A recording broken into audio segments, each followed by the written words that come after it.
OK, so, Rafe, we had all the details overnight. Quite exciting. Bit of controversy, though. So should we start off with the shortened route? I mean, what's that about?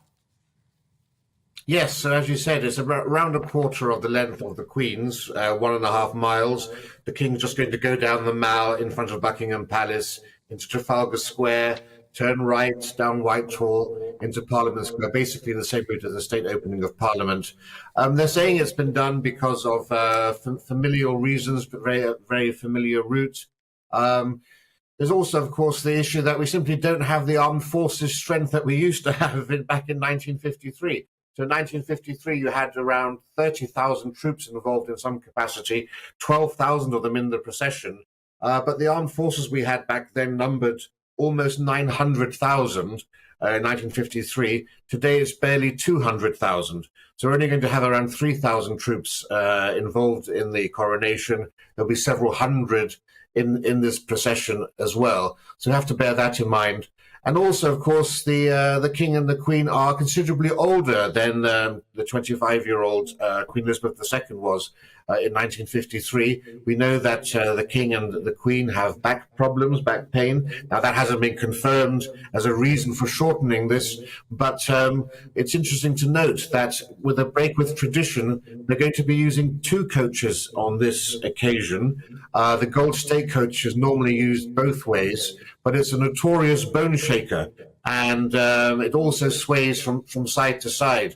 You know, King William IV said it was like being on a ship in rough seas. The Queen Victoria was horrified by its oscillation, and the Queen herself, Elizabeth II, said it was horrible. And so that's not a real journey when you're in your 70s you want to be taken, given it's got 18th century suspension with leather straps on it. So they're going to be taking the much nicer, modern 2012 Diamond Jubilee state carriage, which has hydraulic suspension and stabilizers, air conditioning, heating, and electric windows even in the body of a wonderful 18th century style carriage. So they'll be travelling in some comfort there, and on the journey back it'll be in the old bone shaker. Rafe, does King Charles, is he slightly concerned about being seen to be too decadent, particularly during a cost of living crisis, but also because younger generations aren't as pro-monarchy as others? Is he concerned about that sort of thing? Could that have something to do with the short length of the procession, for example? I'm not sure whether that's really the reason for the procession itself, although you make a very good point about the broader issue surrounding the coronation. The decision, for example, not to have peers appearing in their grand coronation robes, for example. No coronets are being used. So there is a sense to modernise the monarchy on the one hand, but also in this cost of living era to have a cost of living coronation. Speaking personally, I think that's a bit of a shame. It's at times like these that we need occasions of great pomp and pageantry to actually lift the spirits. We have to remember in 1953, Britain was living through a period where we still had rationing, and yet that was probably the most opulent and decadent of all coronations. And indeed, when the Queen got married in 1947, heavy rationing was in place then, and women were cutting out their own ration coupons for clothing to give to the Queen so she could have, to the Princess Elizabeth rather at the time, to have her wedding dress. So actually, I think we need to ensure that we do maintain some semblance of tradition. I mean, nothing could be more opulent than having a 4-ton gold state coach, I think. Well, quite. Who doesn't have one of those in the garage at home? Rafe, but I mean, that's a really good point, isn't it? I mean, there are pictures and pages in all the newspapers today of the crown jewels in all their glory they're going to be used. I mean, the crowns, 2 crowns that Charles is going to use, the crown Camilla's going to use. And it's very controversial. It's the Ivory Sceptre, isn't it, that people are getting their nicks in a twist about because it's ivory. And Charles is a big conservation campaigner, isn't he? So should Camilla use the ivory? Shouldn't she use the ivory? What do we reckon to that one? Of course she should. I mean, absolutely. I think it's essential. I'm still getting over the fact that we're not going to have the Kohinoor diamond in the crown worn by the Queen at her coronation.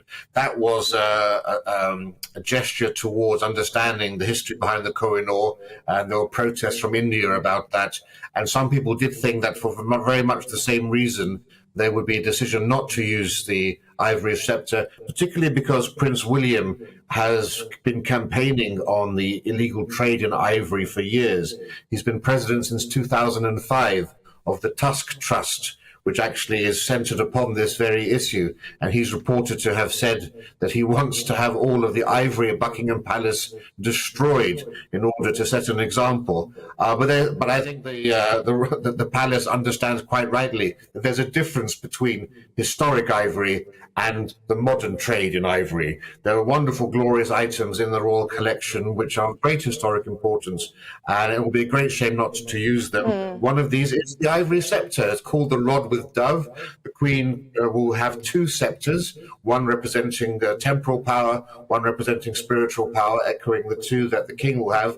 And this is a wonderful 3-foot-long ivory sceptre made in 1685 for Queen Mary of Modena, the wife of James II at her coronation, and it's been used by every Queen consort since then. So it's only right that it should continue to be used now. Well, there you go. We shouldn't have to give up everything traditional just because a few activists are getting their knickers in a twist, as you said. I think I love the pomp and ceremony, and surely it's going to be good for tourism. But obviously the burning question, and I don't want to drag the conversation down to their level, but do we know yet if a certain Harry and Meghan will be popping over? Who's that? Harry and Meghan? I'm not sure. Yeah, a couple from California, evidently. Look, I mean, this is the greatest who they and will they and won't they. I said yesterday that they seem to be confusing the coronation for Coronation Street. They're turning what is the greatest ceremonial and constitutional event we have, the first one for 70 years, into a soap opera. And it's a needless distraction, actually, to have this constant focus on them. They need to make a public statement. We know, for example, about every other dignitary who's coming, all the presidents and kings, and they have far more busy schedules. We're told that Prince Harry's been having lengthy discussions with the palace behind the scenes. Well, why do you need lengthy discussions? You work 1 hour a week, apparently, according to sources. It's not like you have a busy schedule. Just get on a plane, go into the Abbey, sit down and leave. I mean, it's not a complicated scenario. Let's have an end to all of this. I mean, Rafe, if he can come to London, if he can jet to London to appear in a court, then I think he could make it to the coronation of his father. You would have thought, but I guess he wants to keep us all on a knife edge, Dawn.